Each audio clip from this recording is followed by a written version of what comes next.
Gumuho ang bahagi ng riprap sa isang ilog sa Quezon dahil din sa pagulan. Binaha naman ang ilang lugar sa Bulacan, Nueva Ecija at sa Iloilo City. Dahilan para ilikas ang ilang residente. Narito ang report. Baha sa kalsada na umabot sa mga bayang iniwan ng pagulan mula pa noong isang araw sa ilang barangay sa Agonoy, Bulacan. Kasabay ng baha ang high tide. Kaya mga residente, inimpake agad ang kanilang mga gamit para sakaling lumala ang baha. Madali sila makalikas. Sa Pulila naman, ayaw pa kasiguro ng mga residente. Lumikas agad sa chapel ang mga bata at babae nang tumaas ang level ng tubig sa isang creek.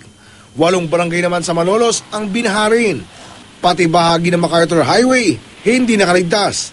Reklamo ng ilang residente, mabilis daw tumaas ang baha sa kanilang lugar, pero hindi naman ito agad humuhupa. Gumuho naman ang bahagi ng riprap malapit sa tulay sa isang ilog sa Lucena, Quezon, dahil din sa pag-ulan. Wala naman nadamay na bahay, pero nababahala mga residente dahil di raw nila inakalang guguho ang riprap na bagong gawa lang daw. Pati sa ilang lugar sa Visayas, masama ang panahon. Sa Iloilo City, inilikas sa gym at daycare center ang mahigit 600 residente dahil sa pagbaha. Para sa unang balita, Oscar Oida reporting.